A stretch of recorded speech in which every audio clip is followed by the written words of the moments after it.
Hey, welcome, welcome. This is Robert Bolden. This is We Wednesday because we are in this together. This is the weekly time I jump on here and share some insight that I've received in the last week.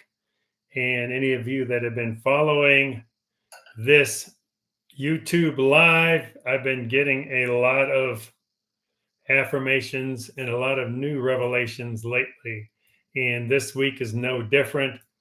I just feel like God is. I mean, He's not accelerating. I'm accelerating my um, engagement with the Holy Spirit, with Jesus, and I'm seeing the things that have been there probably all along. So it's just an exciting time to be here, to be alive, to be embracing the awesome world that our God has created and the way that He's created that world, this world we get to live in. Okay, so let's get started today. And let's see, where am I going to start here? Okay, so are you continually looking at the choices you make in terms of the flesh and the spirit? And how do you see the world that we live in today? And that was a question that was posed to me in a devotional that I read, and it said basically asked that question: How do you see the world today? And I think the comments were something like, "Do you see it as a dark place that lots of confusion that could use kind of a reset, or do you see it as a place of joy and love and a place that is heading in a great direction?" And I paused and thought about it, and I thought, well, I think it's the first one, right? So I'd ask you that same question. When you have that, when that question hits you, where do you come down on that question? How is the world? When you look at the world, what is your perception of the world? And I thought about it a little bit and I was very intentional. So I want you to do that too. Think about that in this moment. And then let's go on to what the author said. There are two different ways to look at the world. And um, scholars in the past, I think it's called A.N. Tuva and A.N. Ra'ah. So A.N. Tuva is the good eye, A.N. Rava is the bad eye. And if one has a good eye, they see the world in light of its potential goodness and possibility. They have a belief that goodness and light is driving the experience. Conversely, if one has a bad eye, they see the world through the lens of scarcity and potential disaster. They have a fear that darkness and depravity is going to screw up the story. Wow, that just blew my mind.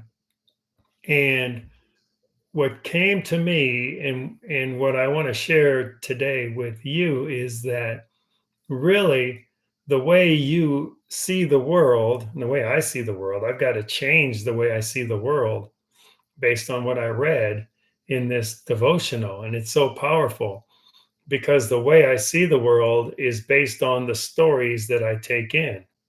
It is based on what I perceive of the world from the stories I take in, from what I consume, from where my thoughts go. So I've got to change the stories that I listen to. I've got to shift those stories. And because what I'm realizing and what I realized through this was what I dwell on is what and how I will see the world. And I knew this, I mean, intellectually, I know this, but I never thought of it in the context of viewing the world. So it is, if I dwell on, and this has hit me several times over the past several weeks.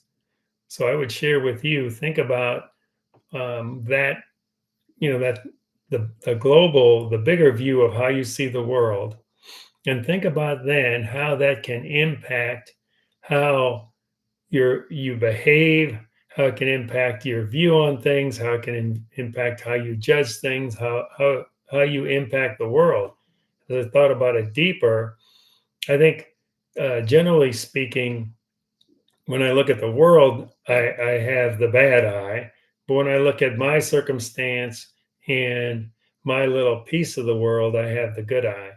So this is getting me out of that context of just focusing in locally and looking more globally and seeing how that can impact me and thus impact others around me and thus impact the world.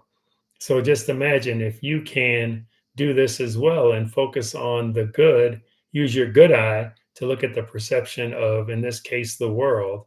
And if we were all looking at the world through the good eye, oh my goodness, there would be a sea change in the way this world operated. Really, I mean, it can actually literally change the world.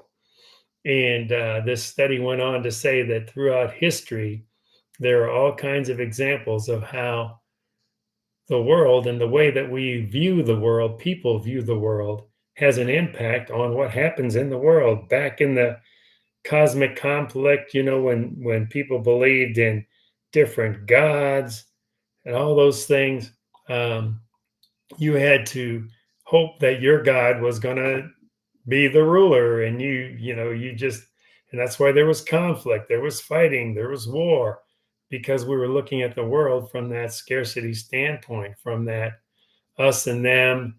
I would say if there's something that's divisive, it's coming from the enemy, and it really is. Then went on to talk about polytheism, which we just talked about, many gods, imperialism, colon- colonialism, tribalism, and then even in Christianity. And this one blew my mind. So maybe this is going to impact you. Maybe this is what you need to hear to change the way you look at the world. If you call yourself a Christian or go to church, that sort of thing, belief that all creation is fundamentally broken and our sinful depravity is the fundamental truth of our existence.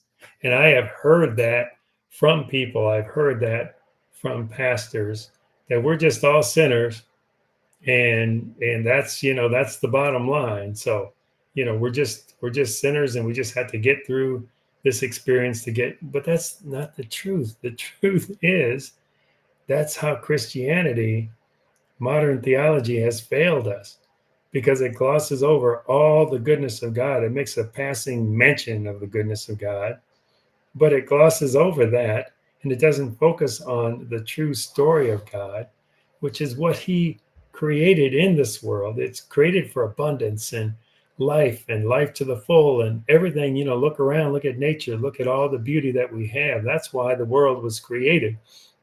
And that has not changed. That is the fundamental truth, not what we focus on. Because if we tend to focus on the fact that we're sinful creatures and that's what we are, well, then we're going to feed into those stories, and we're going to remain trapped in that spiral, and we won't be able to allow the God that created us and created this amazing life that we have and this amazing world that we have to prosper. So if you're with me, let's go. Let's look at the world through your good eye and not the bad eye. Let's look at everything through the good eye. And there's no downside to doing that. There really isn't. Surround yourself with good people. And I think this will persevere, and this will make your life a lot sweeter, and you will be able to transform any situation that you're in. Believe it, because that's God's truth. All right, y'all. Join me every week about this time, about 12:45 Eastern, for We Wednesday, because we are all in this together. If you want to share anything on We Wednesday, jump in, let me know. I'd love to have you on. I can give you an invite. You can jump right on and comment in on whatever it is that I'm speaking of.